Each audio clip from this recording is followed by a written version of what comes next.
Tone Deaf is the journey of a theater nerd, bringing musicals into the life of their musically challenged spouse. This show is rated explicit for mature content and strong language. I'm sorry for me. Spoilers are in every episode, so if you haven't seen the show we are reviewing, you can always check back in later with us. We'll be here when you get back.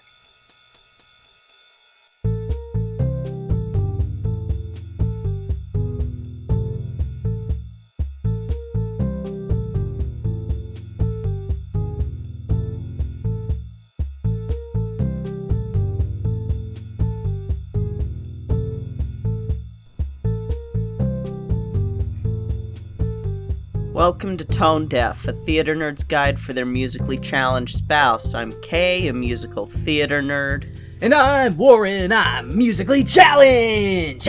You're way too excited for this one. Just trying to balance it up from your continuous negativity. I hate this movie. And I've never seen it! Woo! Everyone hates this movie. I do not know a single person who likes this one. Did you hurt your throat? No, I put my hand here because I was going to say, I'm part of everyone, and I haven't seen it, so I cannot weigh in. You saw a still image from it, and your reaction was, what in the hell is this horrible thing? So, yeah. True. Yeah. True. No, this one is... This is the worst, or at least the second worst, if not the worst, Land Before Time movie. If you say that you like this one, I'm sorry, I think you're lying to yourself. Because I really struggle to find much about this one to redeem itself with. Because the message is not well done. The designs of the let's teach Littlefoot a lesson characters are really just no. This is probably one of the worst things that we get with daddy tops. Like, this is just the only good thing about this movie is we get a little bit of Sarah character development with a character that gets introduced. Oh. That is a recurring character. This is the one where Sarah gets a stepmom. Yes, this is the one where Sarah gets a stepmom, and that's literally the only good thing about this one. I'm gonna say, because this one is Invasion of the Tinysauruses. Yes, it's another immigrants are bad, but this time they're tiny. I fucking hate this one. And I will say that our introduction to this one is going to be shorter because I could not find much from this one. And I don't want to sit there and read you all of the negative reviews on IMDb because I did not see positive reviews of this one. And I have found positive reviews of every other Land Before Time movie. This one and Wisdom of Friendship, which is number 13, are the two that I cannot find good reviews for. So this whole series has been like a roller coaster. Ups and downs, and 10 was pretty good, so it was one of those going up much higher, and now it's going to go, yeah, and hopefully it puts us into a loop-de-loop and we go back up into something good. With 12. 12 is okay, and we'll get into why I'm okay with 12 when we cover it, but Land Before Time 11, Invasion of the Tinysauruses. It was released January 11th, 2005. It's one of the few that wasn't released in December, and I think that because they knew that no parent would put this in a stocking. No parent would put this in a stocking, and this one, unfortunately, is one that I watched of my own volition, because by 2005, January of 2005, I was a junior in high school, so I watched this one of my own volition. It wasn't like I got this for Christmas or anything. I made the choice. Because I was like, it can't be too bad. There's no way. The last one upset me, but I could see some merits in it. There's no way that this one's bad. And it has no business having both Cree Summer and Michael Clark Duncan in this. I know I should know who both those people are, and they both sound familiar, but I can't Cree Summer was Susie, and Foxy Brown. Okay, so I recognize the voice. Yes. No idea what they look like. Michael Clark Duncan was in The Green Mile. He was... Oh! Yeah. That's right, I was so sad when he died. Yeah, and, like, I really am sitting here like, they deserved a better Land Before Time movie to put them in. They really did, and why is it that we get black voice actors in the lowest tier of the movies? I could give you my opinion, but I've already given this same opinion before. That sometimes they're just like, well, we'll put them in this stuff, and then when it sucks, we'll be like, see, we can't have black people. Mm-hmm. Black people make it bad. I'm like, what the fuck? What the fuck? Because the other most worst one is the one that has Cuba Gooding Jr. in it. Which I know we talked about that a little bit, because I'm pretty sure I have seen either part of that or snippets of it, and it's bad. It is bad. It makes me so angry. I think what I remember from that one was that he was like the Jar Jar Binks of the Land Before Time series. Mm-hmm. And that one also has Sandra Oh in it. And so she is from Grey's Anatomy, which you've never watched. True. But I get so frustrated. So Universal Pictures, you already lost your chance with Michael Clark Duncan because he's gone. But please, if you're going to do another Land Before Time movie, put Cree Summer in a good one. Have the Rainbow Faces come back and have her be their superior. Because I know that the original Rainbow Face voice actors are also dead now, but you brought back other characters after their voice actors died, so bring them back. Come on! No, I just realized that because of the way animation trends have gone, know what they're probably going to start doing if they do any more Land Before Time ones? It's going to be shitty CGI. So, I would say that, but the 14th movie came out as the traditional looking, like it's still done on computer, but it's 2D. And that one was 2016. So I mean, that's when that trend was at its worst, I feel. Because that's when we had that really shitty Wizard of Oz movie, when we had that I didn't finish. I finished the 14th Land Before Time. And Kay's for those of you who may not know, Kay is a huge Oz head. I love the Oz stories, and that's why I was so angry. I was so mad I couldn't finish that one, but we're not talking about that. We've had potential dark future implications that there will be Land Before Time 25. I imagine that it's going to get worse, and one way I could see it getting worse is bad CGI. Universal, animation. Don't you dare. Don't you fucking dare. Excuse me, but the chart says...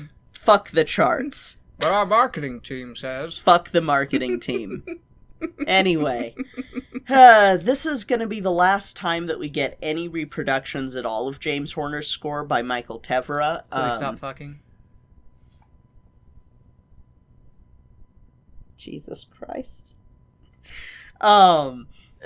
This is because, we start getting gaps in the movies. The next one will be 2006, but after that there's going to be a bit of a stretch of time before we get another Land Before Time movie. And we also end up losing James Horner in 2015. If I remember right, it was a plane crash, and you may remember that was one of the many times I got upset when a childhood icon died, was when James Horner died. Yeah. Because I was like, no, one of my favorite composers. But this is also going to be the last Land Before Time movie that was released in full screen. The rest will be in glorious widescreen. Too bad they are not glorious.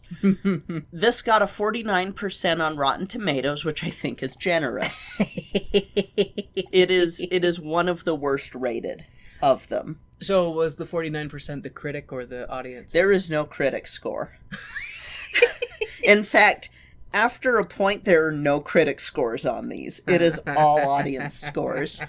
And I think that this should be rated lower. I do agree with the score for Wisdom of Friendship, which we'll talk about when we get to it. I think that this should have been closer to that score. But that's because, again, I really hate this one. It's bad. It is so bad. Also, Daddy Tops is at his worst in this one.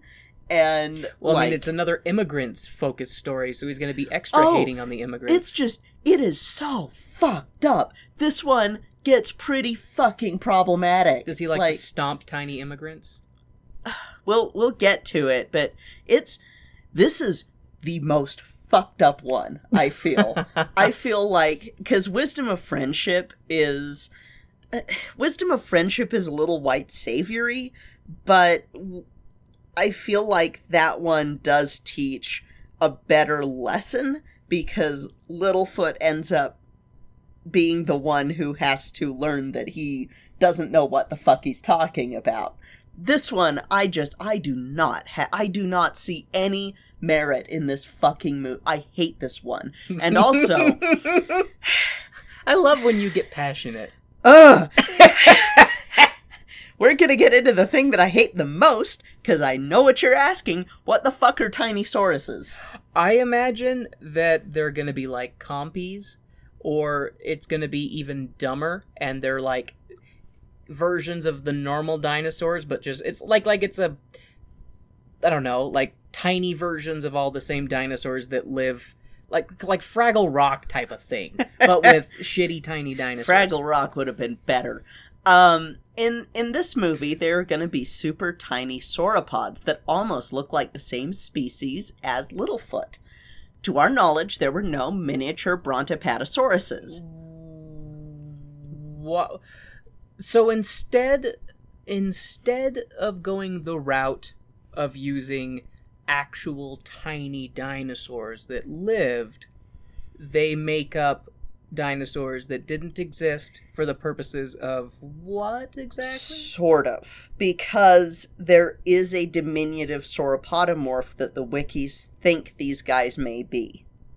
Which, if so, science marched on hard, and even at the time they knew that they wouldn't have been this size as adults. Because when you're saying tiny sauruses, I'm imagining like really small.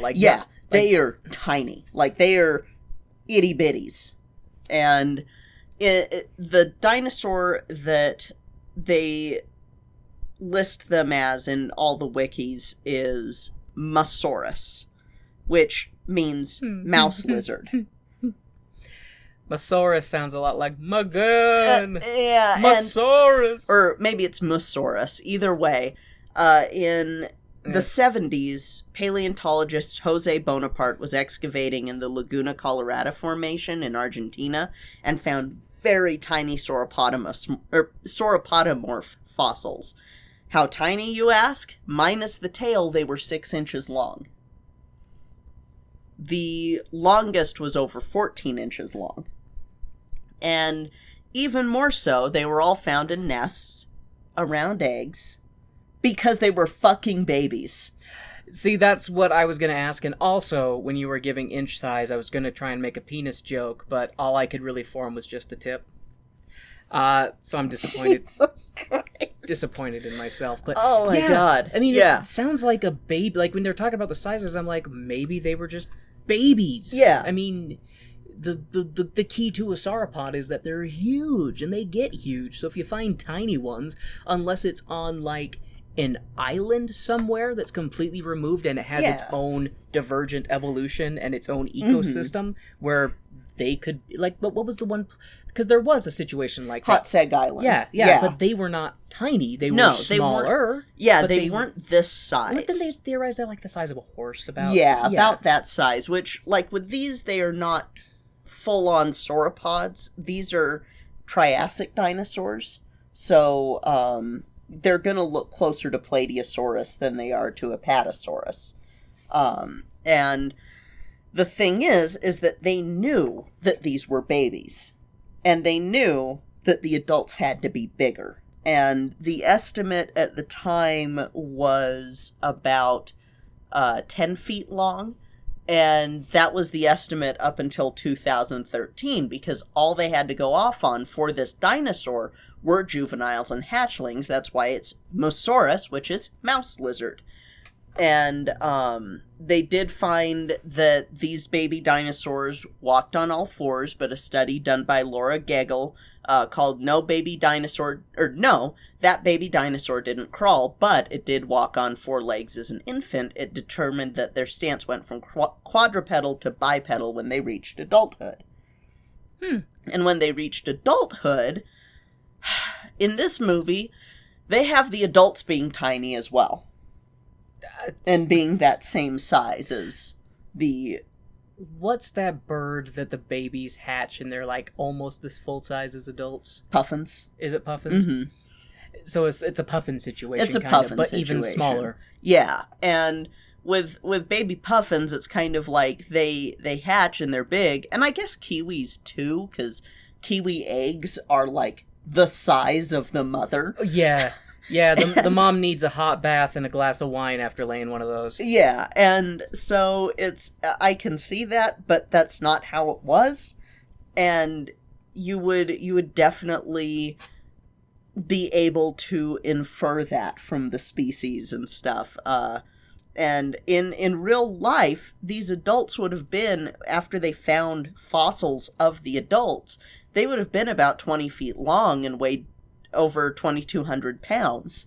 So they still would have been sizable dinosaurs. I've got an image up here from Prehistoric Wildlife. See, and I wanted to comment on that image because it's a pretty standard size chart where you have the outline of a human, the outline of a dinosaur, so you can see the size comparison. I assume that's a typical 6 foot tall person. Yeah.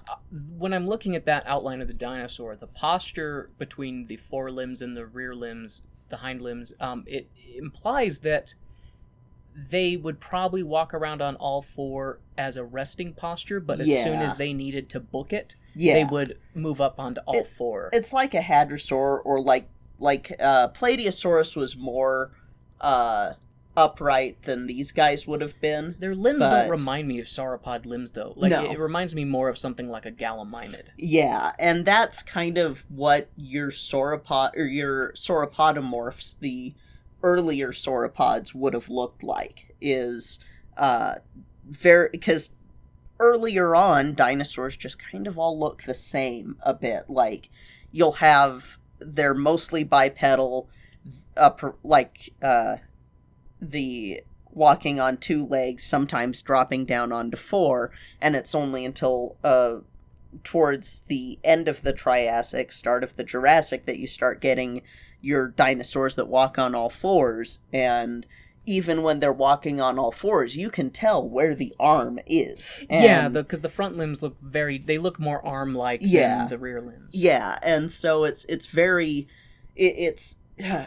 really bothers me, and it's actually a thing that I have kind of an issue with on some of the anatomy of the dinosaurs in Land Before Time that's bothered me more this watch through than any other watch through, is that your sauropods, they don't have the four, or they don't have like the toes like you see Littlefoot have. They have elephant feet a lot of the times. Well, it's almost like a hoof. Yeah, I guess that's true. And then just one thumb claw.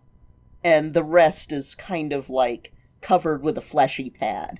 And that's the same with your hadrosaurs. Your hadrosaurs have hooves, basically.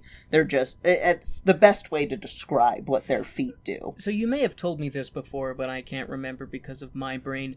Does available scientific research show that dinosaurs were all initially theropod-like before moving to other types?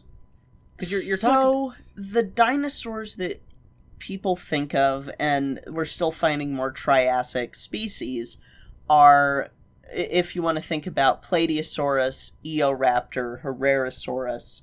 But they're more theropod-like. Eoraptor and Herrerasaurus are. But Eoraptor, if I remember right, is one that they're starting to wonder which side of the branch it actually is on. Because, again, when it's this early on, they all have kind of the same body type, Just some start going more towards eating plants, whereas others go more towards a hunting They haven't lifestyle. enough. Yeah, they haven't derived enough, and it's not until the Triassic-Jurassic extinction that you get just this explosion in dinosaur types, because all of the niches need to be filled again, and dinosaurs were the most successful because of their body type and because of their body plans, and it's one of those things that, because of some of the studies that we've talked about a little bit before, where the whole, it was volcanism that really killed the dinosaurs, they were already on their way out. They've kind of gone away from that a little bit in recent years, because they started seeing that, no, actually volcanism was leading to them diversifying some more, and if it hadn't have been for the comet, we probably wouldn't be here. It's a situation of, like, both contribute. Like, it did contribute, but it wasn't enough to destroy them. It was compounded factors that resulted in their final extinction. Yeah, if it had just been volcanization, dinosaurs would have just adapted around it. Like, there would have been mass death, but those that survived would have filled in the gaps. Yeah, you wouldn't have had the extinction of your very large charismatic megafauna, because volcanism doesn't always... Like, when you have volcanism, it does cause some issues with pumping out noxious gases, but it also makes the land more fertile for plants to grow in. And so your plant-eating dinosaurs would get a new niche to... I just want you to know that when you said charismatic megafauna, I just pictured, like, a large sauropod, but with, like, a really handsome face and perfect hair and just like this smirk because they know that they're charismatic. I mean, that's my favorite term, is the description of the animals that everybody loves, like in the Pleistocene and in would T-Rex be considered a charismatic megafauna? Yes, T-Rex is charismatic megafauna. It's because it's very popular. Yeah, it's very popular and it's megafauna. It's big fucking animals. Big, it's kind of like animals. In the U.S., the only real charismatic megafauna we have are bears, wolves, cougars, moose, and elk. And elk. That's it. But in Africa, you have like giraffes, you have lions, you have leopards, you have hippos, you have buffalo. They have more charismatic megafauna than we do, and mammoths would have been considered charismatic megafauna and stuff like that. Just the cool-looking megafauna that everyone wants to study. Roll a charisma check. Will you get a children's toy made out of you after you die? Exactly.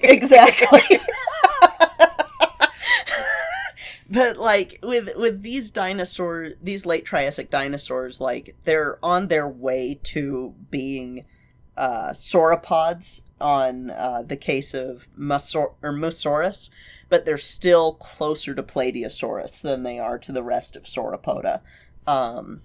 They're kind of sandwiched in the middle, phylogeny-wise, but, you know, they're still not sauropods. You know, I also like being sandwiched in the middle, fellatio-wise. I don't quite understand, but I haven't hit my dick joke quota, so I'm really stretching to touch bottom. But yeah, like god damn. So when we have our Mosaurus, we've got the way that then for those at home, I've pulled up a whole ass taxonomic chart. Remember when you started out going, this intro will be shorter, because we don't have as much to talk on. I know, right? But you've got your earliest sauropods, which are the Plateosaurids, sauropodomorphs, and they're a little bit more upright. Sauropodomorphin time. Yep, it's sauropodomorphin time with Nate and Tyler. That's anamorphin time. Sauropodomorphin time would be your podcast where you just talk about dinosaurs. Yeah, I'm not doing that. I'm not. Once these episodes are done, I think I'm good for a little while on. You got your dinosaur scratch itched? Well, I don't have my dinosaur itch scratch. That'll never happen. But I have my talking about them itch scratched. Because I'm sitting here going, I don't think people are enjoying this as much as I am. Even though I like dinosaurs as well, not taking a paleontology class in which you actually study the differences and the scientific attributes about the different types and the different eons of them, your knowledge of it is vastly deeper than my own. I have a hard time with some of the more root names of stuff, and you will just rattle them off like it's information that is chiseled into the back of your brain the same way that the information about like the original 150 Pokemon is chiseled into the back of my brain. I need to find if there's a Pokemon musical, because I will let you go wild on that. Oh, that'll be a Warren Led. That'll be a Warren Led. Except I'm so out of touch with Pokemon nowadays. It'll be like, I'm betting it would just be the original 151 if there is one. Probably not. Anyway, there are dinosaur Pokemon.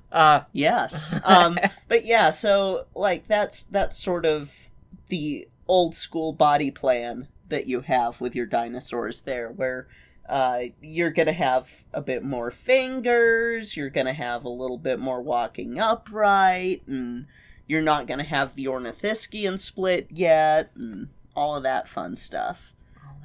But by the point of Mesaurus, I want to say that you're starting to get the split between theropod and sauropod. I didn't want to go on too deep of a rabbit hole to see if ornithischians had split off by this point or not, but I don't think they did. But then there's also the whole thing that we talked about last week with the let's reshuffle dinosaurs. No! Or if we do, let's give it an easier to pronounce name that my tongue doesn't trip on. But yeah. So with this episode, the Tinysauruses, they're not going to look like they're supposed to. They're going to look like fucking Apatosaurus. See, that's... They're going to look like little foots. And there's a tiny part of my brain that's saying that either I saw a preview for this or I saw something about it. Because I feel like I remember seeing Littlefoot surrounded by even tinier Littlefoots. Yep, that's this one.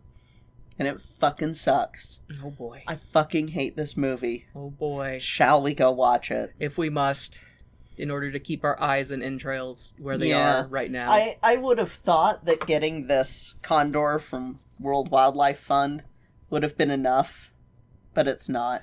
But at least I get to hug cute, fluffy condor. I just hope that Con and Dor don't have some kind of bullshit commandment that says, thou shalt worship no condor but them. This is paying for them to still be alive. Well, they're gods. They're not. They'll be fine even if all the condors go extinct. They'll still exist. They just won't be worshipped. I should have taught Hawaiian crows to play Fortnite instead, because crows already like video games. Yeah. Yes, you should have. I should have done that instead. But instead, you went with the giant scavenger birds and their pissed off deities. Yeah. Then again, maybe a giant crow would have been worse because they're smarter. Giant crow would have been like, oh, move over, let me hold on to the controller. I'm gonna wreck you. Just don't try and teach any crows Outriders or anything like that. No, I think that they would get frustrated. I think that they might get frustrated if, disconnected again! Smash! Yeah. No, I learned my lesson. I'll teach a bunch of birds how to play Prehistoric Kingdom. Do something constructive, like Minecraft. Yeah, Minecraft could be fun. If you do Prehistoric Kingdom, they're going to be like, why are they in cages? They should be free! Use the null barrier. Or just open up the cage. It's like a safari park. Yep.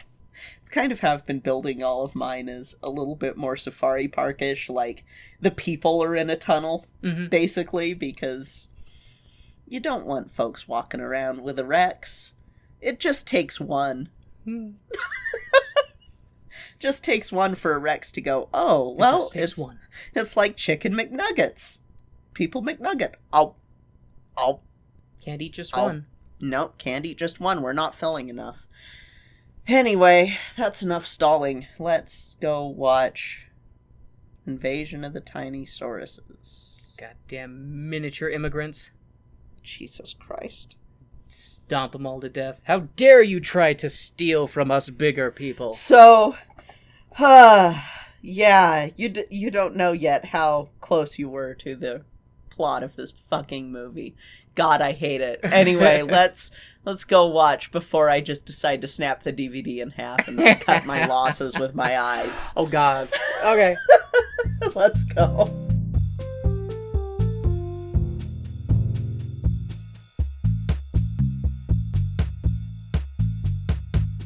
Hey Warren. Hey Kay. Do you know what time it is? Is it time to thank our Patreon sponsors? It is! Woo! We would like to thank our Stage Crew sponsors, Jeff, Reagan, and Jasmine Wu. And our Producer Circle sponsors, Jesse, BeAnArtsHero, and Taylor Brandt. Thank you all so much for your continued support of our show. We truly appreciate it.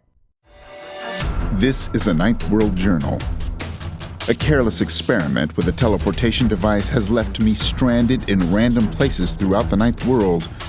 While trying to survive in these strange lands, I must find a way to reverse my condition. A Ninth World Journal is a science fantasy audio drama podcast. Subscribe to listen or visit ninthworldjournal.com.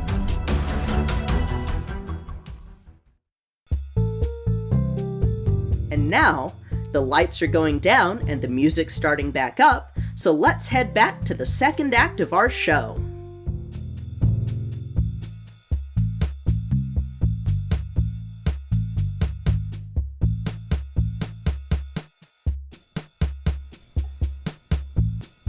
Well, that movie exists. I don't know what you were talking about. That is one of the best in the entire series. I want to watch it again. Like when we're all done with this and like we kind of do like a recap or something like that of like this is top tier for me. I don't know what you and other critics were talking about. Like just so much of this was so much better than I was expecting, and it kind of makes me side-eye you when you say that things aren't good, you know? Like, I don't know what to think anymore, Kay. My entire sense of reality has been thrown into question because of this one single direct-to-video children's animated movie. So, I'm gonna take a page from the Morphe Boys, and we're gonna tie you up for 3 days and see if the yurt comes out of your head. No, I will save you the trouble. I was lying. Okay, good. This one was it's dumb. It's dumb. It has probably... Okay, let me think real quick. You can put in some music or something if you want while I'm thinking.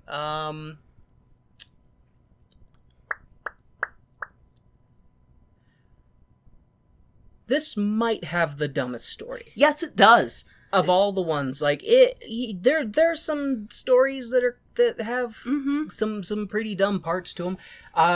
The concept that there's a bunch of miniature long necks living in an underground cave that sneak out at night to eat is pretty dumb. It's pretty dumb. I'm still really annoyed that they didn't go a very logical route and just have compies, have some type of tiny dinosaur, and you could have had the movie be that, you know, maybe rocks that they're gathering, or they're building something, or they're doing something this, and things are disappearing because the compies are taking them. Yeah. And that could have been the conflict, is like, these little creatures are taking all of our stuff. Like, you could have had that story, and it still would have been dumb, but it would have been better than this one. It's so problematic. This one, rewatching it, I have not hated something as much as I hated this.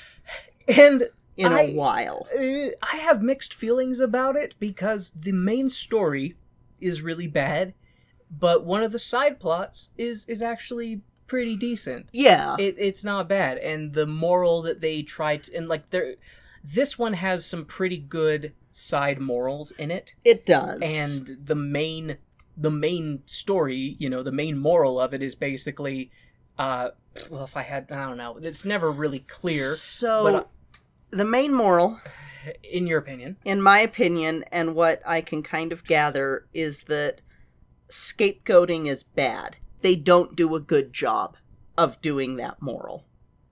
That's fair, and I would say part of that is because you don't ever really get any kind of resolution with...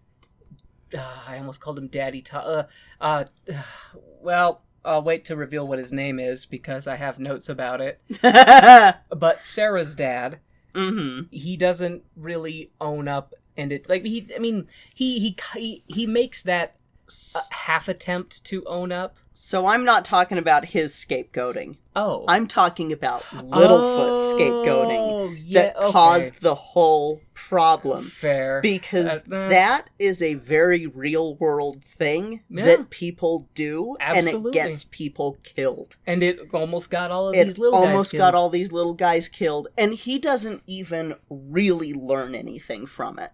And it really fucking pissed me off, especially rewatching it, because as a kid, it gave me a very bitter taste in my mouth. It was very much like a... Giggity? What the fuck? God damn it. Stop imagining Baby K with a bitter taste in their mouth. Anyway, it just... I couldn't put my finger on it when I was a kid, but now I can. And it's fucked up. This is the most fucked up of the stories, and this is why I let so many things from earlier movies fly. Because it does have hate of something different, but the difference is with this one versus other movies is that the hate leads to full-on attempted genocide. Yes, and it all comes from somebody not owning up to what they did. And that somebody is our main character, and he doesn't even have that conflict until right before they're about to do the genocide. That's it. And it pisses me off, because as soon as he meets those little long necks, he should have had this, oh shit, I fucked up. Yeah, and it... Yeah, I agree, but at the same time, I don't necessarily know how you were a kid, because I remember being a kid, and if I messed up on something, if I was worried I was gonna get into trouble, I would try to keep it. I wouldn't necessarily lie, but I would try to bury the truth so that nobody found out. But would you blame it on somebody else completely? No, you're right. Exactly. I would not have been able to let somebody get a spanking because I did something and I wasn't gonna own up to it. Yeah. So that's fair. That's right. This is the most fucked up of the Land Before Times. 0 out of 10 would not recommend. It is one that could be skipped and it would be perfectly fine. Yeah. Because it has the dumbest dino addition in. Yeah. And actually 2 of the dumbest dino additions in, because most of the sharp teeth that we see tend to be of the Tyrannosaurus variety. The ones that we see in this one are very obviously supposed to be Velociraptor or Utah Raptor, some type of raptor. Yeah. But they look like they're raptors with missing fingers and snaggle teeth. And they don't look good even by Land Before Time standards. Like the T-Rexes always have had, and they've been slowly working on it over the course of the movies to move away from that square rectangular boxy head. Yeah. To try and smooth out the edges a little bit, make them look a little bit more like a real T-Rex, a real Rex would. They look more like a Reptar now than the boxy headed Rexes that they used to.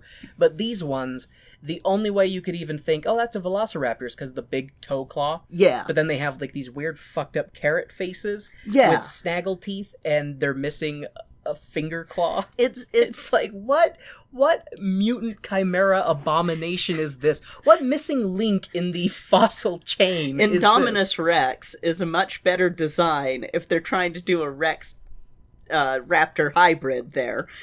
Absolutely. Oh God, could Could you imagine a If movie Indominus Rex looked like that? Well, if Indominus Rex was a real dinosaur that had existed but had all those properties, like, how many species would have gone extinct from that thing? Yeah. Fucking camouflaging Jesus predator. Christ. Jesus.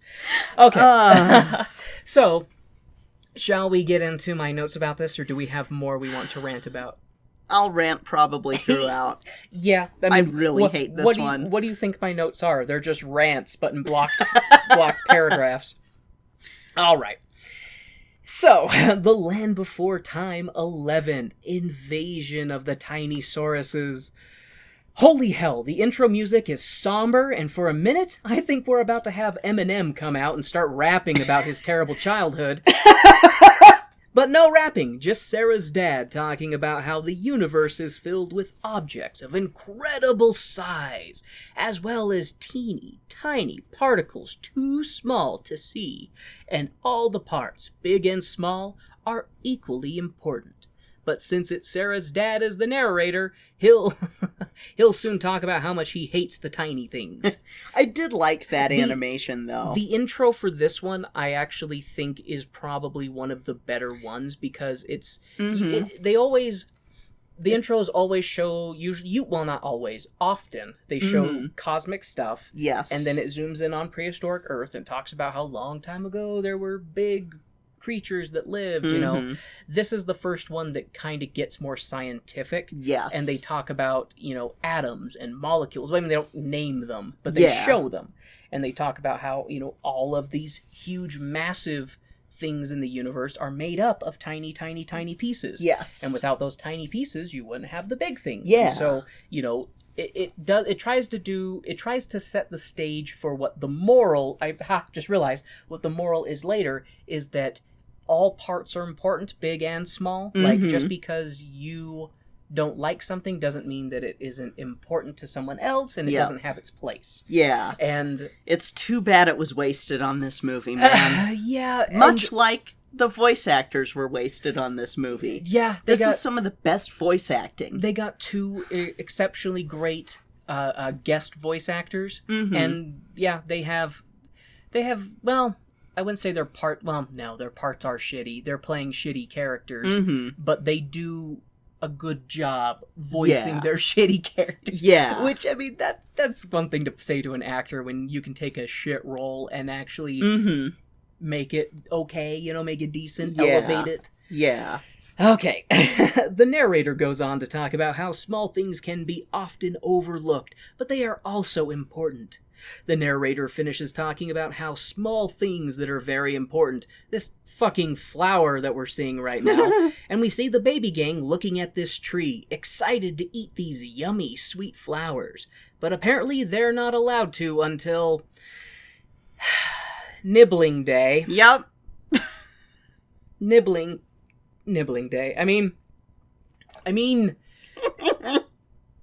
Nibbling Day sounds like what you would call, like, Thanksgiving in Dinosaur, where you're all coming together to celebrate eating something. And the fact that they have... And the other thing that makes me laugh is, I know this is before a lot of pollinating insects and stuff like that, but plants were obviously able to spread. Yeah. Why is there just this one fucking tree in the whole goddamn Great Valley? I don't know. And it is, like... the Jesus tree. Like, they love this tree. It is the most important tree in the whole fucking valley, because it's the only tree that produces these crack cocaine pink sweet flowers. And that's the only way to describe how important this is. This tree is so important. Sarah's dad is ready to murder because of it. Like, straight up ready to, like, he's not mincing words. He uses the word eliminate. Or no, exterminate. Exterminate, which... Hunt them down and exterminate them. So yes, they can't eat any of these yummy sweet flowers until Nibbling Day, when everyone in the valley gets to eat a tree sweet. Thag tries to steal a flower while the others are talking about the importance of sharing, but they stop Thag before he can selfishly eat one. Petrie voices the idea that Maybe Petrie can fly to top of tree and grab some for them. And that was, And so that way no one will notice that any are missing, because he'll grab them from the top.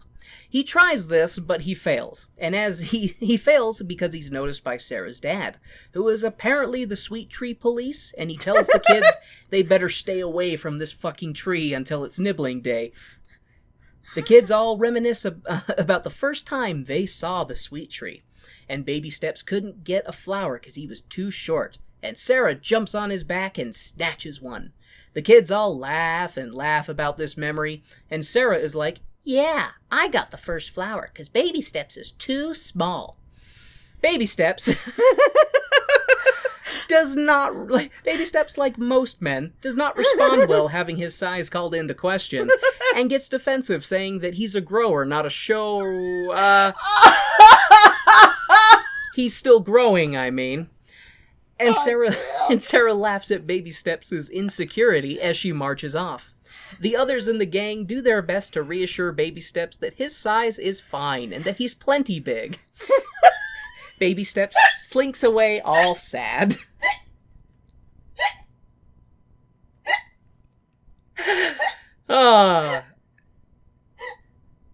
See, I love that this show naturally presented some penis joke opportunities. It makes Richard humor. Oh, yes, sorry. Richard humor. It warms the cockles of my heart. The scene changes. The scene changes to Sarah's dad, who is minding his own business when a horny three-horn from days gone by shows up, strutting her way over to him. Tria is her name, and she calls Sarah's dad by his name, I guess? Maybe it's a nickname, but if it's a nickname, we don't know what his real name is. Topsy. Mm-hmm. Yep, Topsy. I guess it's better than Daddy Tops, so yeah. Topsy is caught off guard by seeing this hot, horny, pink three-horn come sultrily swaying out of the bushes to be like, "Oh, Topsy, you're still the most handsome and fuckable thing with three horns." And we see Topsy, God, I still can't believe that that's his name. We see Topsy tripping over himself to talk to Tria. He's all nervous and shit, and it's obvious that they were a thing in the past. So, I think I've cracked the code. See, the naming of dinosaurs, it seems quite peculiar. This isn't just one of your holiday games. Oh, because we have Brawn has also gone by Littlefoot before. yeah. Daddy Tops has gone by Topsy. We just won't ever know their third name because only they know the third name. The jellicle name.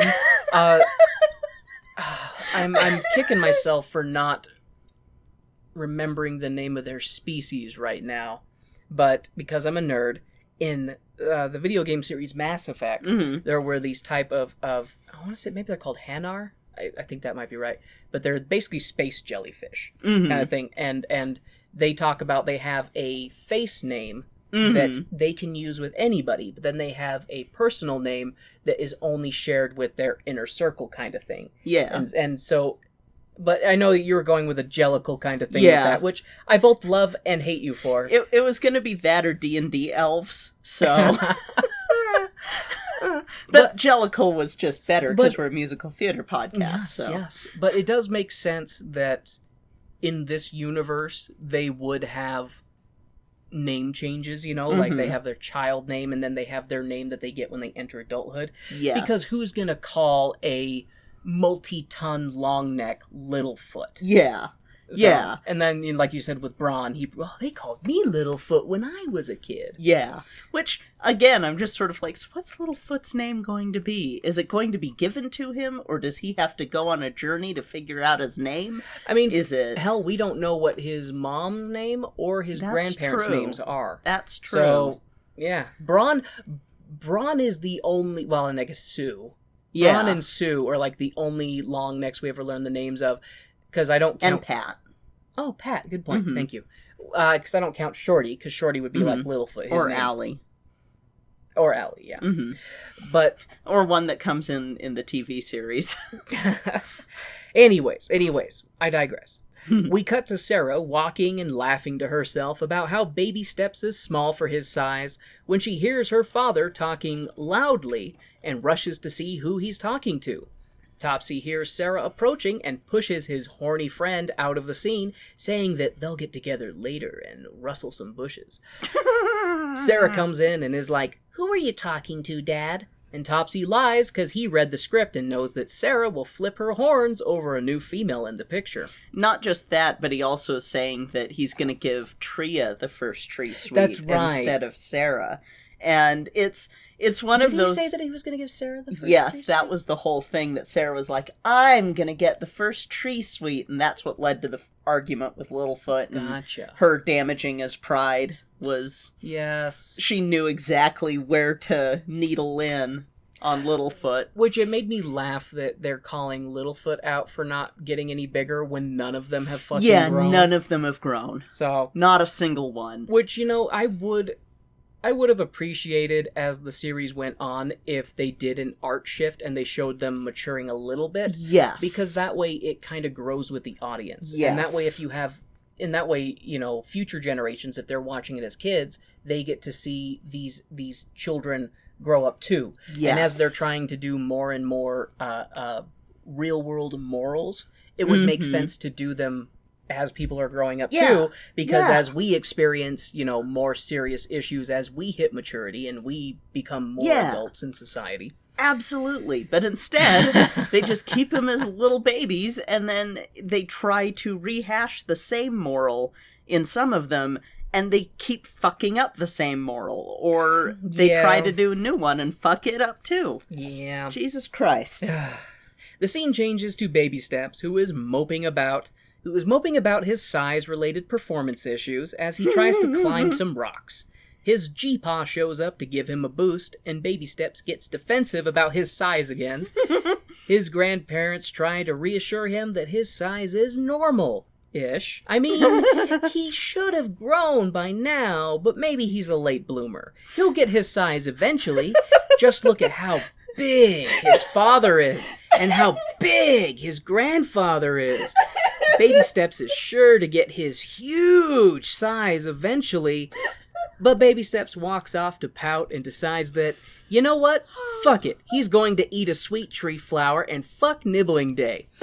Baby Steps is on a cliff ledge that's right above the tree, and he reaches over the edge to grab a tree flower, but he falls, and he knocks every goddamn flower off the fucking tree. Good going, you stupid short asshole. You ruined nibbling day.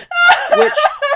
that is a major plot that I have issues with. How does one Littlefoot, like, hitting the tree knock off every single goddamn flower? That exactly is not possible. Especially because these aren't apparently ripe enough. That means they are going to be hanging on to that tree. They'll still be firmly attached. Yeah, they're going to be firmly attached. You could pull one off, but they're not going to fall off. Like, I mean, you remember, I can't remember if it was last summer or the summer before, when my parents have an apricot tree in their backyard, and... we've had help with, we've helped pick apricots from that thing. Yeah. And a previous year, like, one of the limbs got so heavy with apricots that it broke off. Yeah. But it's like, come on. Even then, the apricots didn't come off of that. Yeah, the apricots didn't come off of it. You had to pull them off. off. So it's like, come on, Littlefoot falling in the tree and knocking every flower off. Nah. That's not how it works. Nah, that's not how this works. Sure, I could see him knocking off dozens, maybe even 100, but... yeah, not the whole fucking tree. Not the whole fucking tree. And, like... one of these days, someone's going to have to figure out how to, pollinate more of these trees, because apparently this crack cocaine tree is so important that it'll lead to genocide if anything happens to it. Oh, yeah, baby, I love that sweet flower. Pollinate my stamen. God damn. Like, what the fuck? This... just from the jump, it's bad. Just from the jump, it doesn't work. Yeah. I do laugh at, Baby Steps' size issues, though. That is a little subplot that makes me chuckle a little bit. It's too bad, though, that it kind of doesn't go anywhere for a while either. Other than, like, him getting excited about, the Tinysauruses are smaller than me. And they think that he's like they don't think he's a god, but they think that he's big, Yeah. And, yeah, so... that's pretty much all the resolution we get. Yeah, and then, he's just a little bit bigger the next nibbling day. Fuck you, movie. Yeah, pretty much. All right, Baby Steps knocked himself out with the fall, and when he comes to, a horde of horrible, even smaller Baby Steppers are eating all the flowers that he knocked down. Baby Steps screams in horror at the tiny freaks, and as they scatter, Baby Steps hears Topsy and Tria heading to the sweet tree, and he runs away. Tria is like, "Did you hear that? It sounded like someone screaming." And Topsy is like, "Nah, what is there to scream about on a beautiful day like this?" And then Topsy sees the vacant tree and screams. The scream echoes through the valley, and all the dinosaurs are like, "Fucking Three-Horn yelling again." The scene changes to a meeting of the pissed off adults all around the tree, all angry about the sweet treats being eaten before nibbling day. Sarah is pissed as well and gets extra pissed when she sees Topsy and Tria flirting. Okay, to the movie's credit, there are some good lines. Yes. And Petrie has a great line, though. "Did she call him Topsy? Ew." Yes. And Sarah knocks the shit out of Petrie, sends him hurling into Baby Steps, whose guilty conscience forces him to shout out, "It wasn't me! I didn't fall into the tree and knock down all the flowers!" And when all eyes are on him, he's like, "Whoa, guilty much?"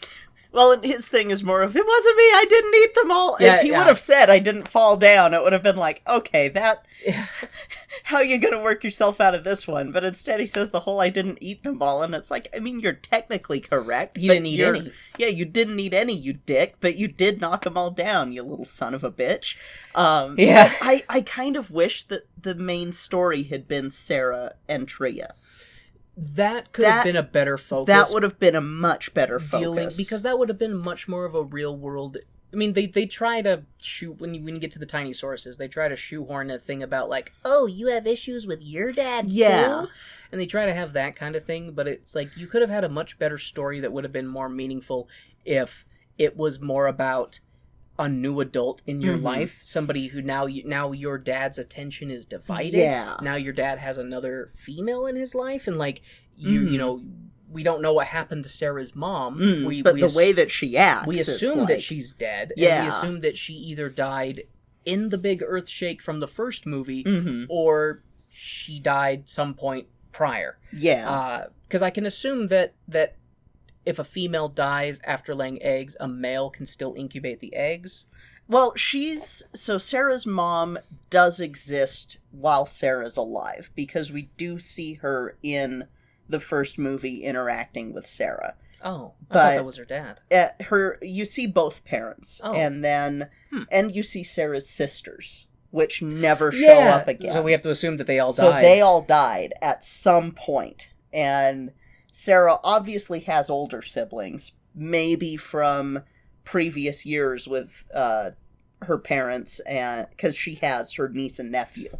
But that's true. Yeah, that's true. Who we never ever see again. I don't know if we'll even see them in the TV series, but because I sit here and I go, this movie falls prey to the exact same issue that the Big Freeze did, where they have a really good thing that they could tackle to talk about family dynamics, but they feel like they have to focus on Littlefoot at all times. Yeah. And the story suffers when you focus on him too much. When you have all these movies and you have a cast like they do, like, come on, you can have other characters take the spotlight. I'm going to rewrite this real quick to make it even better. Nibbling Day's coming up.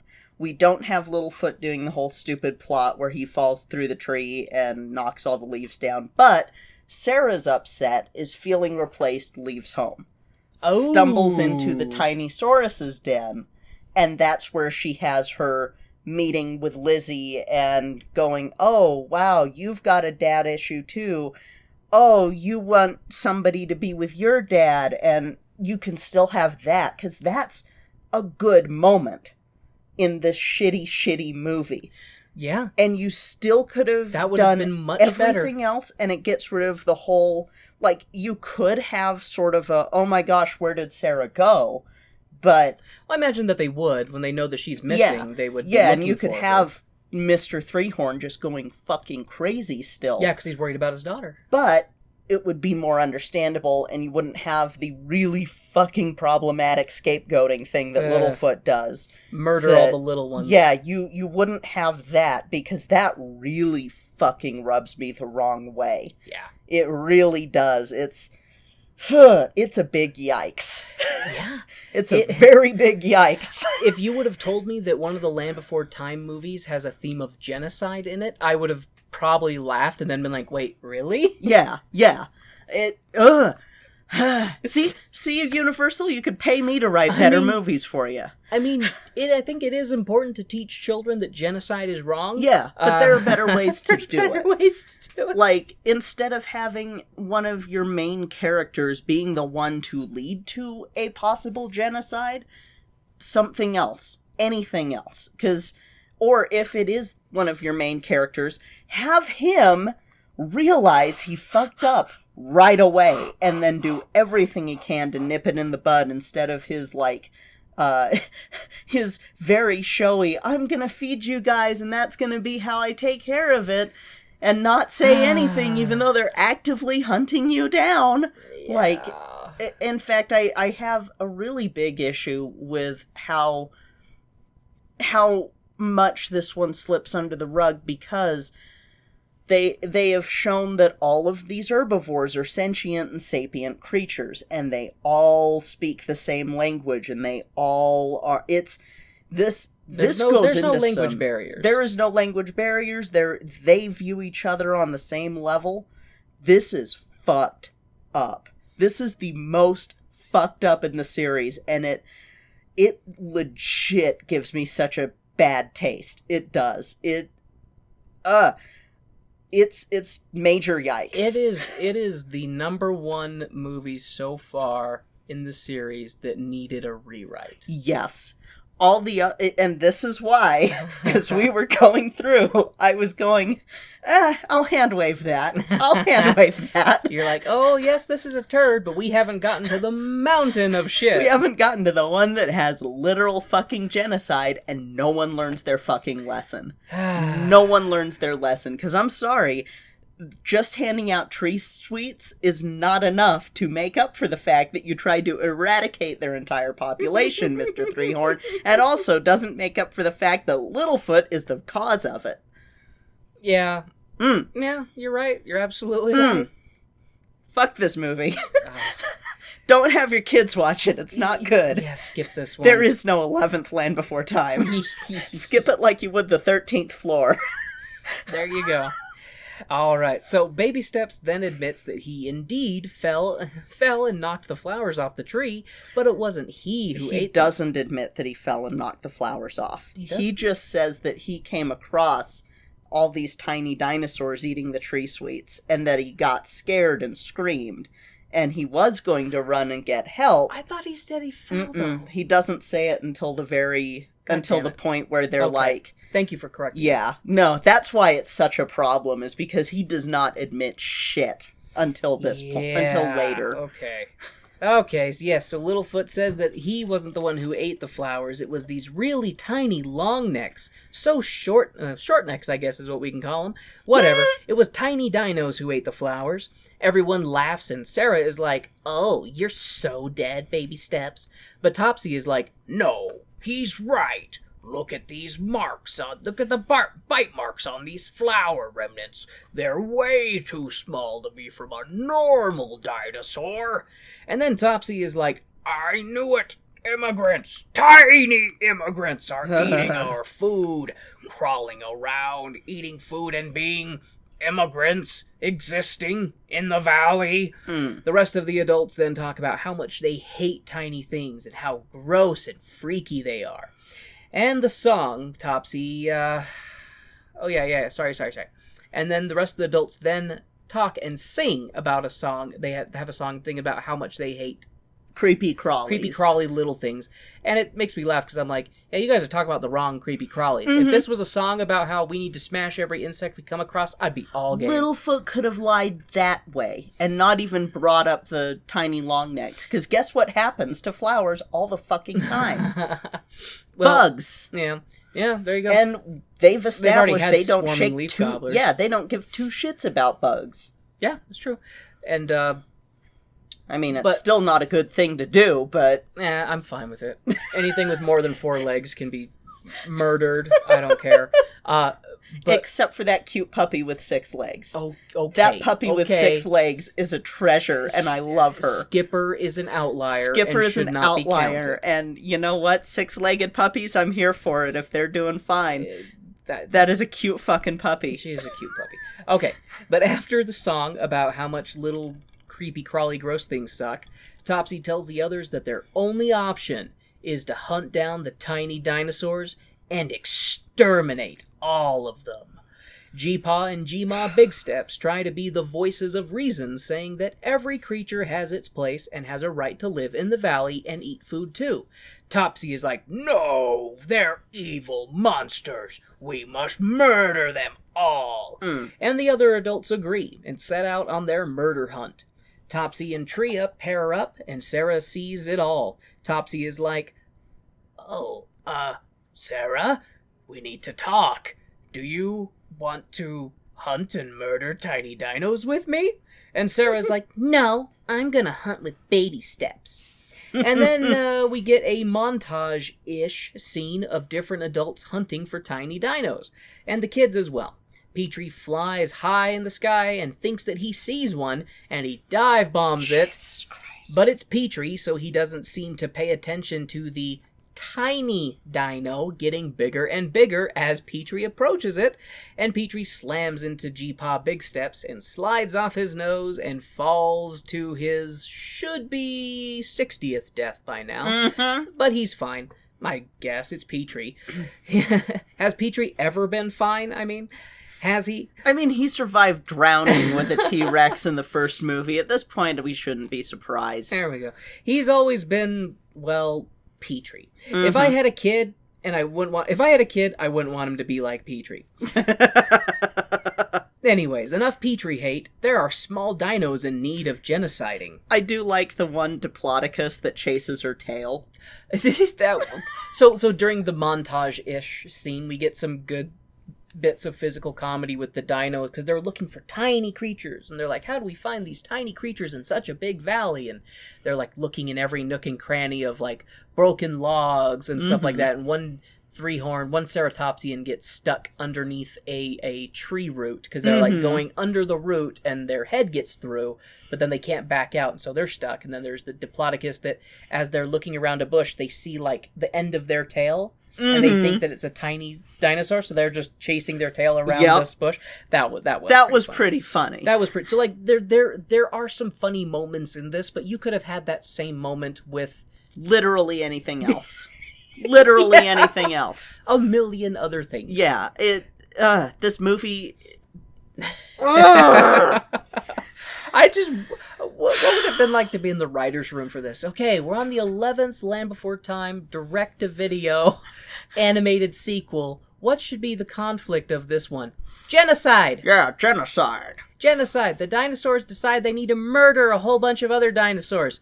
Jesus Christ, when did we start hiring Nazis? Seriously, like, was there no one in the room to be a sensitivity person to be like, maybe we need to figure out a nuance if we're really going to go this route. If you're dead set on it. Yeah, do a nuance. We need to do... You handle it carefully. You write several drafts and you make sure you got it right. But then that same writer's room, they're going to be like, and for the 12th movie, we'll work in something about the Great Replacement.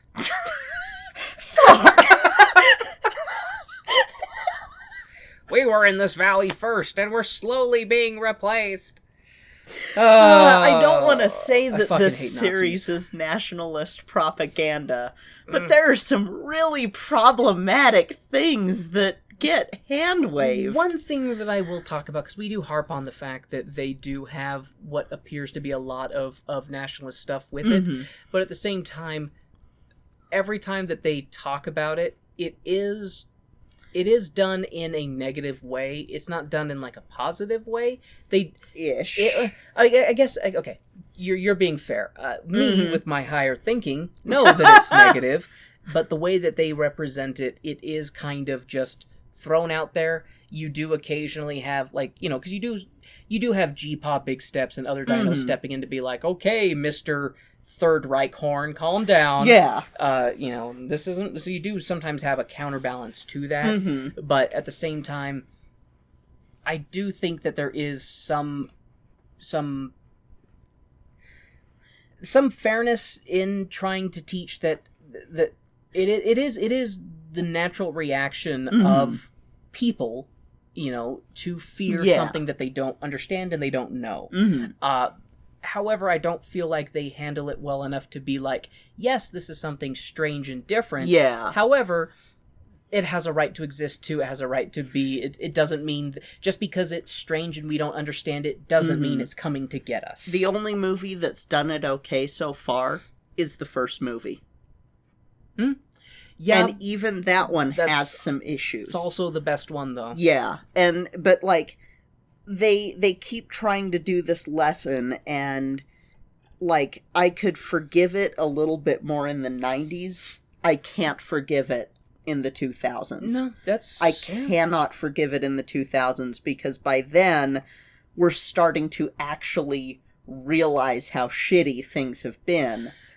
Ish. PC culture is getting a little more mainstream kind of thing. We're getting I would say that that general society is beginning to acknowledge that there are some problems that have not been resolved with you know, civil rights and stuff like that. Like there are issues that need to be addressed. And the other issue too with regards to nationalism is it's not just the I hate anything that doesn't look like me. It's this particular land is the best land. There's no other land that's better. We have to protect this land. It's surrounded by this wall to keep us safe from everything that comes in. Yeah. And then, no matter how many times something comes through the wall, it's still the safest, most protective. It's like, no, you dense motherfuckers. And then we go to other places that are just as nice. That still makes me laugh when they find the second Great Valley in the fucking beachside property. Yeah, and we don't ever have anyone go, I guess there are a lot of different Great Valleys out there. I guess the world didn't end, and life goes on. Yeah, it's very, like, this is a very American series. Because I'm sorry, America's a nationalist country, always has been. Yeah, well, I mean, we're always talking about how we're the greatest country on Earth. You know, if you ignore the prison industrial complex and the infant mortality rate and the lack of education and lack of general health care, the way we treat our indigenous people, lack of human rights. Yeah, and that's kind of like something always goes wrong in the Great Valley, yet the Great Valley is supposed to be the best place on Earth. I'm sorry, that's nationalism. Yeah. That is nationalism right there. So nationalism and genocide. Woo! Dinosaur movie. It bugs the fuck out of me, especially watching these as they go on, and the movies that piss me off the most are the ones that do that. Because the other ones, I'm kind of like, okay, well, they don't really harp on, this is the greatest place, or, we don't like these intruders, because, like, Stone of Cold Fire wasn't really about that, because they even welcomed in these Farwalkers. Yeah, they do side-eye the rainbow faces, though, but that's just because they're aliens. Well, I mean, to them, they're just like, well, they're strange. They say weird things, you know? There's this uncanny valley aspect. Every so often, the mask shimmers, and it's like, do they have 3 eyes? No? Okay. Are they a hologram? Are we a hologram? Was that a hologram? Is the universe real? Yeah, that one... Are we in a simulation? By this point, Mr. Three-Horn should know better. By this point in the series, he should know better. He's a slow learner. He's stubborn. Boy, though, this one, I'm like, this is... No. You know, to go back to my thing that I said earlier was showing the dinosaurs age up a little bit. Mm-hmm. That would actually be a great way to show, like, for example, Mr. Three-Horn, after the aging up period, then his character changes a bit. He's had character growth, and so he's written a little bit differently going forward. But okay, we could sit here and rewrite all of these in our heads. This movie, out of all of them, bothers me the most, because Wisdom of Friendship bothers me a lot. This one I feel is more... You haven't seen it yet. Okay, I was sitting here thinking, wait, which one is... That's 13. That's the other one I'm not excited about. Oh, that's the one with Cuba Gooding Jr., right? Yeah. This one just bothers me more because of this genocide plot really fucking bothers me. It's messed up. It's really fucking messed up.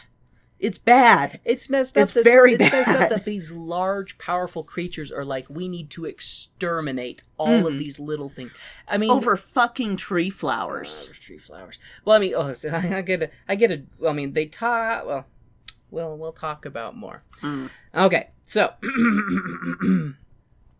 So yes, the adults are looking for the tiny dinos. Baby Steps is checking cracks and crevices with Sarah, and Baby Steps is like, "Who was that pink three-horn your dad was eye-humping? Is she gonna be your new mom?" And Sarah loses her shit. "No, she's not going to be my new mom!" And Sarah charges and chases Baby Steps with murder in her eyes. Sarah tells Baby Steps to never mention it again and storms off. Baby Steps comments on how pointless looking for the tiny dinos is because they're so small and the valley is so big. And Baby Steps falls down a hole because he's not paying attention, and he falls into an underground cave and squishes one of the tiny dinos, who asks Baby Steps to get off of him. Baby Steps loses his shit and runs in fear of the tiny dino, screaming and running. The scene cuts to Sarah, who stumbles across Topsy and Tria making out, and she's like, "Well, what's going on here?" And Topsy trips over himself trying to explain how he knows Tria. Tria tries to introduce herself to Sarah, and Sarah's just like, "You're not my mom," and stomps off. The scene cuts back to Baby Steps as he's running for his life and screaming through the cave before crashing and burning. He quickly gets enclosed by more tiny dinos, and Baby Steps is like, "Please don't hurt me!" And the tiny dinos laugh, all, "What could we do to someone so big?" And Baby Steps is like, "Yeah, I am big. In fact, I am your god now." And the tiny dinos start to introduce themselves, but freak out when they hear their Big Daddy yelling through the cave for the others. Big Daddy, that's fucking name now. Voiced by Michael Clark Duncan, rest in peace. Yeah. You deserved better. He deserved better. Big Daddy passes out in fear after he sees Baby Steps. He also is like, "It's this guy's fault that the big ones know about us. Now we have to move 'cause we can't get food. Even at night, 'cause they're looking for us." Baby Steps then tries to help by getting them food at night and pushing it down the cave hole. He also says that he's not the one who told. That's true, he does lie. He lies to them too. This is fucked up. You know, he could have had because Baby Steps could have been like, "Oh my gosh, I'm so sorry, let me go try and clear this up." But instead, he has this whole mentality of, I'm too scared of getting in trouble. And it's like, you motherfucker, you're gonna lead to these guys getting killed. No, I can fix it. I'll just feed them forever, and no one will ever find them. Eventually, they'll get bored of looking for them, and then I can stop feeding them and they can go about their business. It's just so... Ugh! Yeah. But, yep, so little Baby Steps is feeding the tiny dinos at night by pushing vegetables and veggies down the cave hole. However, doing that causes Topsy to be like, "See, the tiny immigrants steal food even while we sleep. We have to find and murder them all." Sarah is watching her dad while he gives his fear-mongering hate speech, and Tria is like, "Isn't he amazing? Strong, commanding, sexy. And Sarah is like, shut up, you don't know him. And Tria is all, I used to know him when we were younger, and I'd like to get to know you too, Sarah. And Sarah is like, fuck off, you're not my mom, and you never will be. Yup. We get a scene of the continued tiny dino hunt, with Baby Steps running interference to distract from the tiny dinos while they gather some food. The scene changes to Topsy trying to give a talk to Sarah about how he's a man with needs that Tria can fulfill. God. And Sarah's like, no, I want things to go back to the way they were when you were pent up and angry and no one liked you. Yup. And Topsy is like, well, I've found I'm less angry when I'm getting laid. I mean, same, bro. Same. Sarah is angry and not wanting to pay attention to her dad. The scene changes to that night, and Topsy is snoring like a motorboat. Sarah sneaks out and sees Baby Steps doing something, and is like, I need to get the others to find out what Baby Steps is up to. And Sarah rallies the others from their slumber. While they spy on Baby Steps, they follow him, or fall into a hole after him, and land on another tiny dino, who, when he gets up, Sarah's like, oh, you are small. And he replies, I used to be taller. Yeah. And it's pretty funny delivery, in all fairness. Anyways, the baby gang meets the tiny dinos, and they're like, oh, these guys are fine. Look at them. They're so tiny. How could they be so bad? And the tiny dinos show the big babies their secret places in the cave. The secret place is an underwater lake area where the dinos, big and small, play and have fun.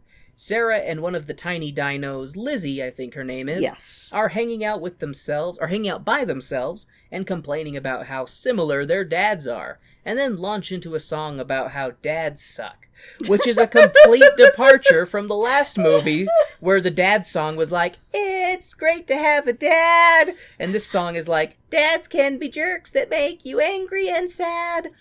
The song ends, and the two bond more with, I just wish my dad could get laid so he'd get off my back. You know what I mean? And Sarah's like, yeah, I do. And they walk away.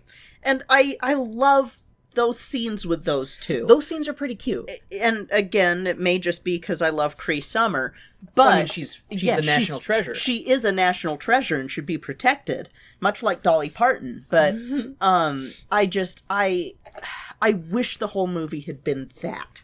I wish the whole movie had been that instead of what they did. Instead of a genocide plot? Yes, instead of a shitty genocide plot. No, I thought your rewrite of Sarah gets upset at this new woman in her dad's life and runs away. Mm-hmm. Because that is a much more believable plot, and Yes. it's a plot that would make much more sense to the age group that it's targeted for. Yes. And you could then still have the tiny dinos. And the thing that bothers me about that too is it's like they're herbivores. They're not predators. Yeah. So why would they give up? And like with the tiny dinos and their whole like, oh, we have to hide and be secret. It's like, you guys are fucking herbivores. The Great Valley's full of food. Like, go fucking eat some food. And like, just like, why is this a conflict if it wasn't for the stupid fucking tree that Littlefoot lied about? You know, I also sit here and go, is this the case of well-meaning white people TM trying to do a race message and fucking up completely? I mean, because they do that probably a lot in this series. Yeah, I mean, it would be curious to see the writer's room, but as we've learned and heard as well, just because there's a person of color in a writer's room doesn't mean that we get heard at all. You get heard, or sometimes they're often afraid to speak up too because they don't want to be beaten down. And I sit here and go, did y'all give yourselves fucking pats on the back for this one after writing it? Because we're so good. We said genocide's bad at the end. Yeah, no fucking shit, genocide is bad. You didn't need to do this plot. It shouldn't need to be the focus of a children's movie. Yeah. How about something much more relevant, like feeling like you're being replaced, you know, Yeah. like feeling like somebody is occupying a parent's affections other than you, like something normal. It's funny, I said fear of being replaced, and then that went right back into the great replacement I was trying not to. Oh. I was trying not to jump on that, but like I'm sitting here because I'm going either this is they don't give two fucks, or they don't give two fucks, and they don't give two fucks about who they offend or who would get angry at this, or they think they're doing a good thing, and in doing a good thing they created one of the most fucked up children's movies I've ever seen. Yeah. Okay. The scene changes to the baby gang leaving the underground place, and we see Big Daddy and Lizzie. Mm-hmm. Lizzie is like, "It's okay, Daddy. We can trust them, especially Sarah." And Big Daddy is like, "Big ones think they're more important and can forget about little things like us." We then see the next morning, which, I mean, he said that, and I'm like, fair. It's a good... Absolutely. Like, these huge giants absolutely don't pay attention to little things, you know? Yeah. Like, they would step on you on accident and not even realize it. Yeah. So, I mean, that's perfectly That's probably what happened to Big Mommy.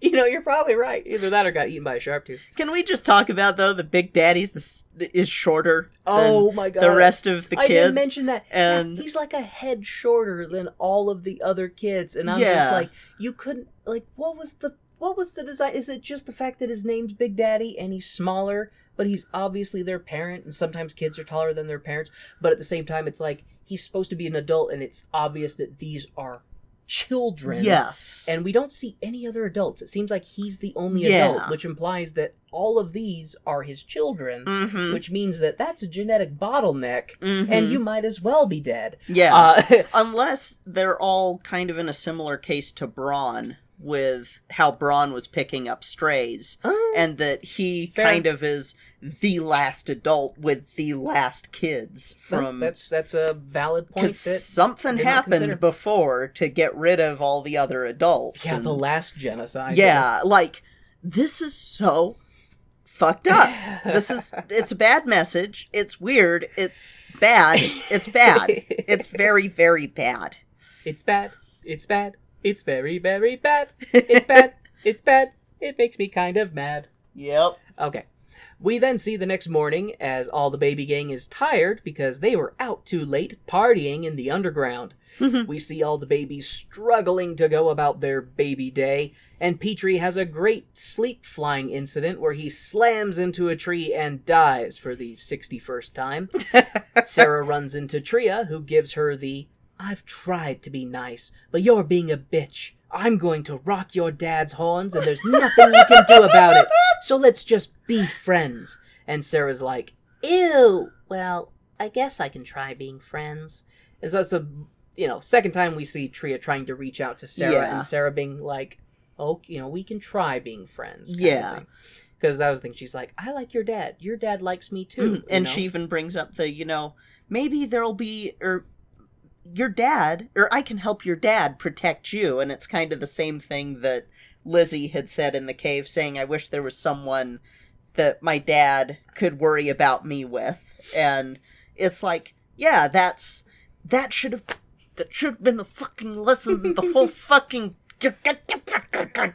Yep, pretty much.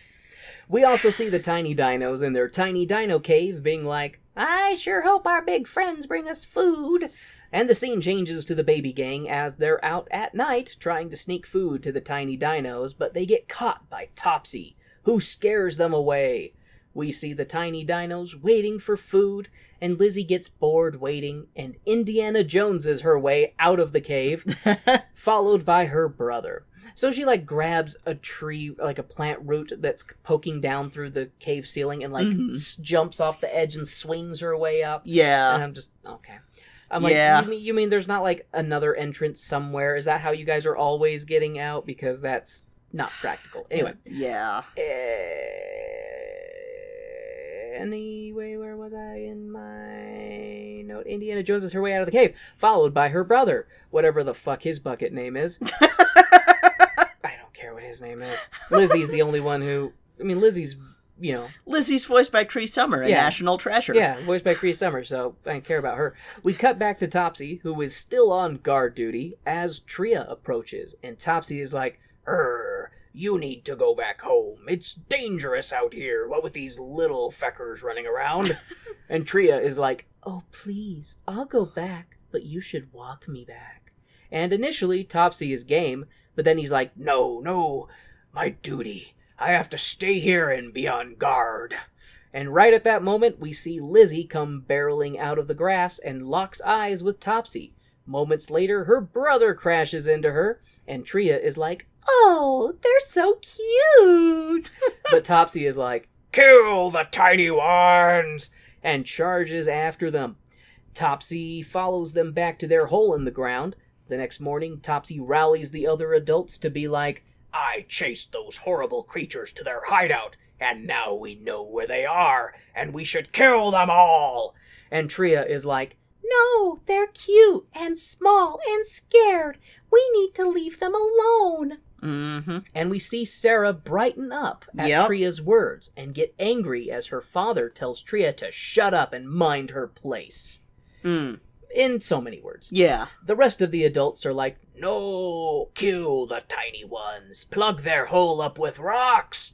And then they go to do just that. Before they can push a massive boulder on top of the tiny dino hole, Baby Steps is like, no, I have to tell you something.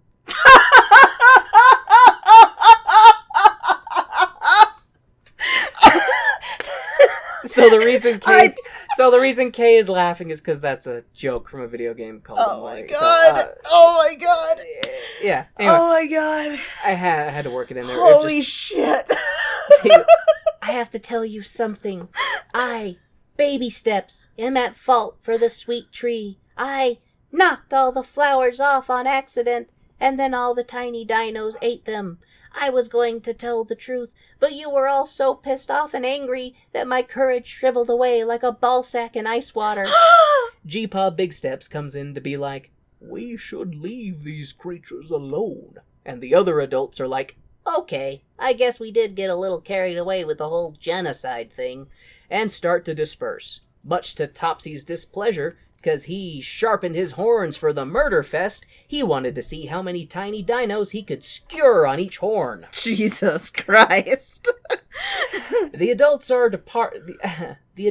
depart with Tria giving angry looks at Topsy. He's not the man she thought he was. Which, what the fuck, Tria? He's been saying this same shit the entire time. You took it right out of fuck, Tria? You took it right out of my mouth. Klansman's wife? Seriously. It's like, wait. Her view, now it's like, apparently it's like, oh, I was fine with the genocide, but they're so cute. Yeah. I don't want us to genocide cute things. Yeah. I'm very much of a Karen. She's fetishizing these, god damn, like, Jesus Christ, some fucking consistency, my hell. We're yelling and Latte is like, what are you yelling about? I don't understand. Damn it, Tria, you... Why are you mad, Mom and Dad? Like, where was this when it counted, Tria? Yeah, no kidding. Well, it's before she knew that they were cute. Where was this when his dick was in her? Well, she likes cute, tiny things. Okay. So, yes, and as G-Paw Big Steps tells Baby Steps to come with him and that it's time for sleep, suddenly a big earth shake happens and the boulder that was going to get pushed onto the tiny dino hole gets earth shaked onto the tiny dino hole. G-Paw Big Steps is like, oh God, I'm so sorry. All your little friends are dead, Baby Steps. Oh, well, time to go to sleep. Yeah. Which, like, again, that's one of those, like, Jesus Christ, you're someone with privilege. You saw something happen. You can help out. I love this, especially because they're huge, massive dinos, you know? And it's like, like the long necks alone could move that. And it's like, you guys could dig a hole down. Especially because it's been established that they can. Yeah. We've seen them destroy rock pillars, you know? This is a case of they have their big dinosaur privilege and they don't want to use it when it counts. But it just makes me laugh that he's just like, oh God, they're all dead. That's so horrible. Oh, well. Yeah. Let's go. Yeah. Wow. Wow, they're all bad. They're all bad in this movie, except for Sarah. Well, okay, this movie. This movie, Sarah is the reasonable one. We see the next morning, and Baby Steps singing about how if he could go back, he would do everything he could to have done and taken responsibility and not caused a genocide. After the song, we cut to the tiny dinos underground and very much not dead as Big Daddy leads them down a cave path. The others are like, but this will take us away from Sarah and the others. And Big Daddy is like, that's the idea. And he slowly walks off with the others, giving sad and concerned looks to one another. The scene cuts to Baby Gang pouting, and Baby Steps comes in all, are you guys mad at me? And they growl at him. And Baby Steps is like, why are you mad at me? I get why the adults and the tiny dinos are, but why are you mad at me? And then they're like, you fucked up the sweet tree. You made friends with the tiny dinos and then turned the adults against them. And then they got all buried by rocks and Fag ate my food. And Baby Steps is like, okay, fair, except that last one. And the others are like, we don't care. We're still angry. And Baby Steps walks off and pouts. The scene changes to Sarah as she approaches Tria, and the two complain about Topsy and how mean he was to the tiny dinos. Sarah has a mature moment and is like, I think that because my dad wants to take you to the sex lake and do some and to do so he needed to butter you up with sweet tree flowers, and the tiny dinos ate them. So he feels like they cock-blocked him by denying him the ability to give you the first sweet tree flower. So his only option after that was violence, because he's horny. And Tria is like, that makes sense. It's still fucked up. Get it? Because he's horny. Yeah, goddamn. The scene cuts to the tiny dinos as they exit the cave and find themselves in the mysterious beyond, where all the predators are. And Big Daddy is like, at least we don't have to worry about the big ones coming after us. And right on cue, two sharp teeth come out of the rocks and chase the tiny dinos into the cave. The tiny dinos escape, but just barely. The scene cuts back to Sarah, who goes to the rest of the baby gang who are sobbing over chasing Baby Steps away. Which, come on, y'all. You were justified in being angry. Yeah, they were fine in being but it's a weird thing. Especially because, as soon as he walks away, pretty much, they're all, we were so mad. Oh my gosh, I'm so sorry we were mad. Ah! And that's when, and it's like, goddamn, attention span of walnut brains. Yeah. God damn. I don't care how densely packed those neurons are. They got walnut brains. So they're sobbing over chasing Baby Steps away. Sarah is like, I just apologized and made peace. I've got some, this is when she says, just apologize and make peace. I've had some character growth this movie and it hasn't killed me.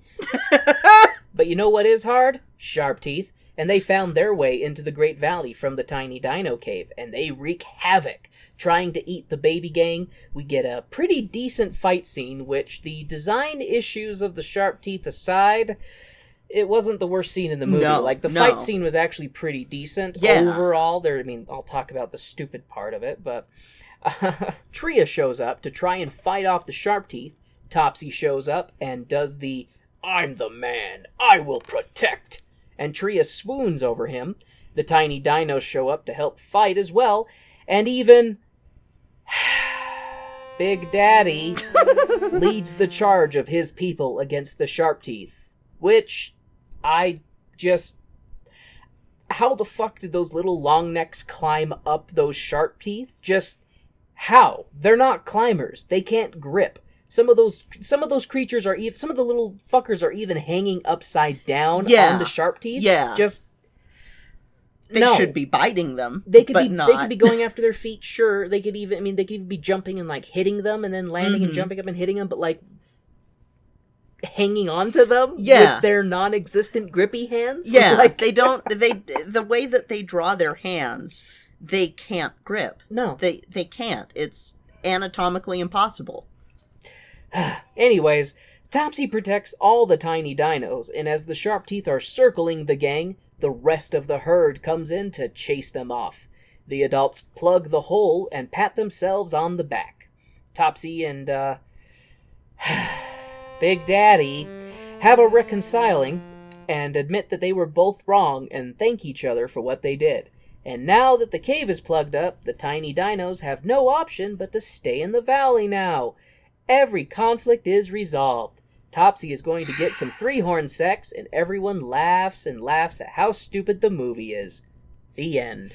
We also have the bigger dinosaurs using their privilege to get tree sweets for the little dinosaurs at the end of the nibbling day scene. That's right. They basically show, they basically cut... I don't know how often this tree blooms. I want to say it's probably once a year. Yeah. Because a lot of trees are like that. Yeah. So it basically cuts to the next year. Yeah. And it's like, we've been in the valley, everything's been peaceful and great this whole year. And now that the sweet treats are here, we'll share them with our new little friends. Yeah. And, granted, they, learned the errors of their way, but they did it in the most not admitting fault kind of way. Yeah. Because when Big Daddy and Topsy have their reconciling, it's basically, you saved my daughter, and they thank each other for that. Yeah. It's never a, hey, sorry about trying to eliminate your entire species. Yeah. That is where, honestly, between Littlefoot and between that scene, that is where I'm like, this whole movie's a write-off, because there's no actual payoff of apologizing for what they did and the terror that they wrought on these. There's no actual, I was wrong, I'm sorry. There was no I'm sorry that we did this valley is big enough for all of us. Yeah, because Big Daddy did jack and shit wrong, really, because the tree sweets fell. They don't know that there's this nibbling day thing. They're just like, holy shit, they're just sweet. Sweet. We finally get something high value. And what makes me laugh about that, too, is the fact that they're saying that all of these little guys ate all of the petals. Yeah. When apparently these flowers are supposed to be a treat for every dinosaur in the valley. Yeah. I'm just like, they should have been so full they couldn't have run away. Yeah, it really, it's such a shitty... It's a dumb movie. ...narrative. It's a dumb movie. It sucks too because it has it's kept up with some of the same things in that it has great art. Yes. The art is great. Aside for some stupid character designs. It's got the really bad PlayStation 2 graphics of the crowd scene at the very end. Oh my god, Kay. That was so bad. Kay pointed it out that there was a part where they didn't even animate some of the dinosaurs. They just had these stock plastic dino looking 3D models, they just so bad. They just copied and pasted a whole bunch so that they filled in the background, and then as it got further towards the foreground, they were better quality to distract from it. Ish. Well, ish. But yeah, it does make me think of how if you do art and drawing, of course, if you have a crowd scene, the further back in the crowd, the less detail it is. Yeah. But if it hadn't have been for the front ones looking like they were from a PlayStation 2 game or a PlayStation game from the early days, I could hand wave it, but they were shitty CG.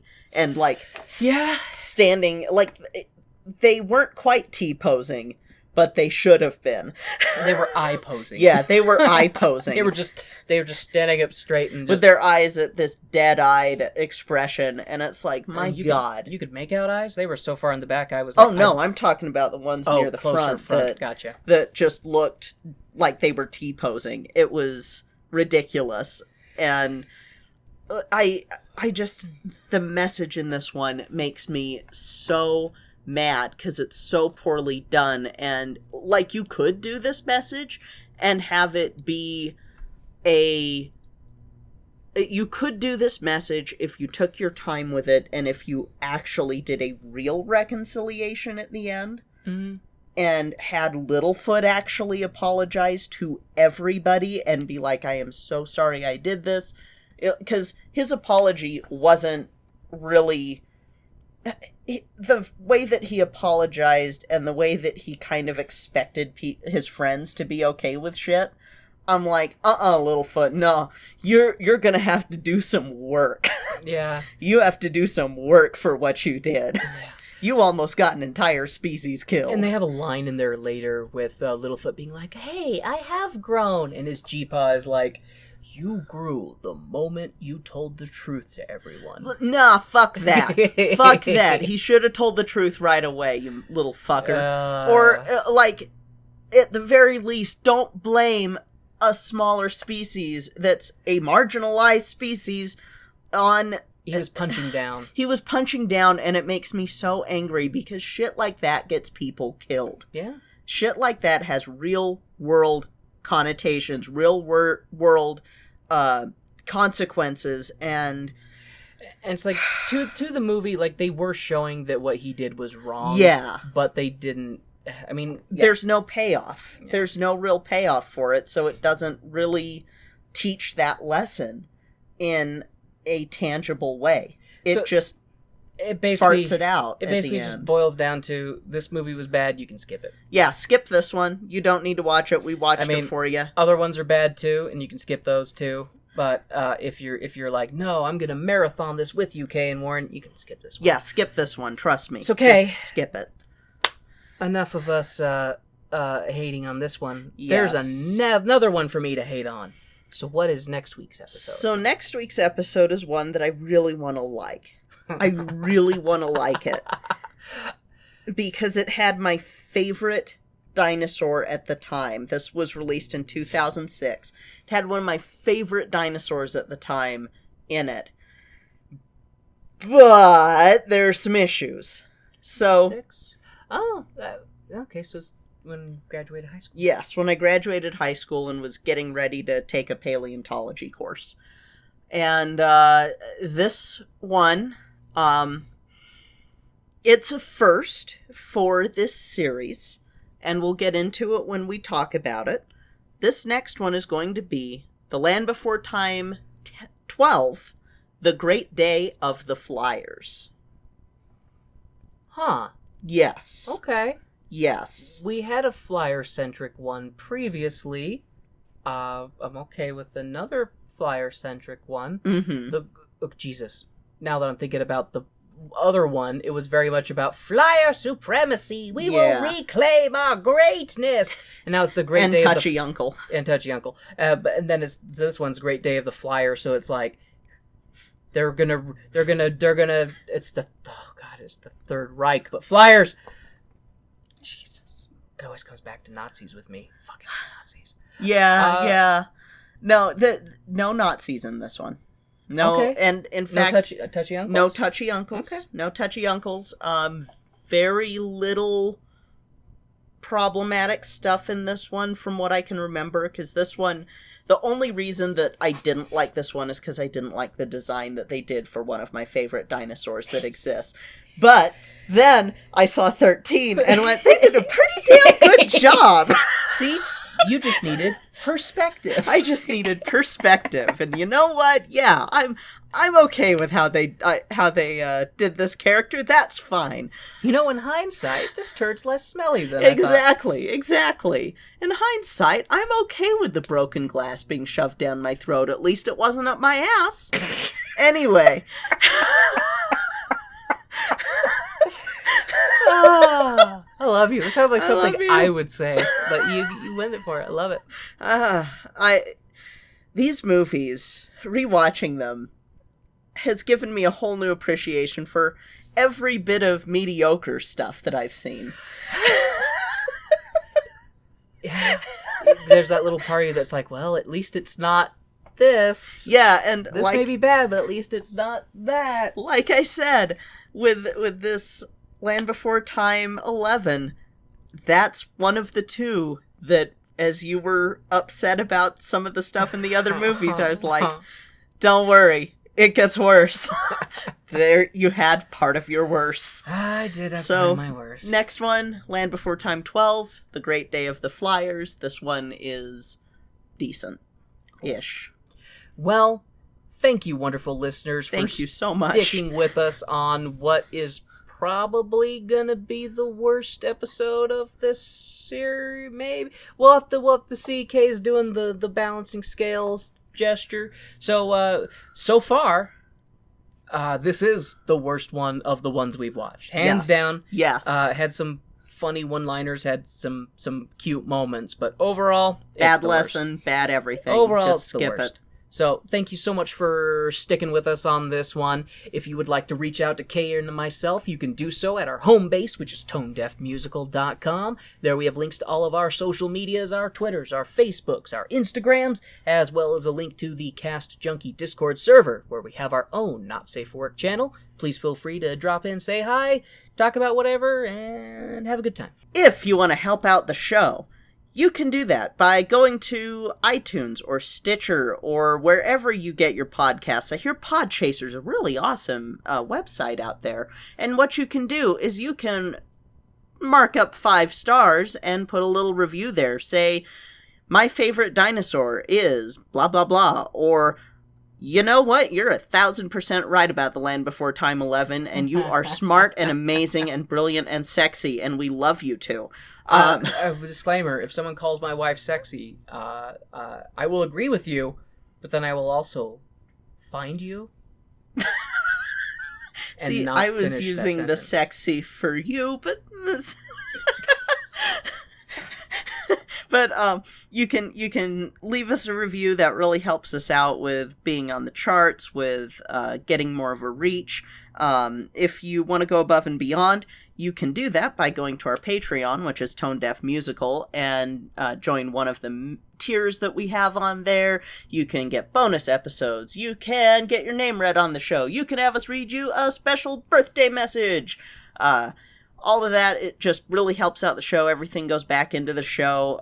If you want to get a more tangible way of showing your love, you can go to our TeePublic store, where we have masks and t-shirts, and we've got all sorts of trippy Jello Cat stuff, because the Jello Cat will rule us all one day. Anyway, thank you again so much for sticking with us on this episode. We got a little angry, got a little heated, but that'll be it for this week. I'm Kay. I'm Warren. And this has been Tone Deaf. 11's done.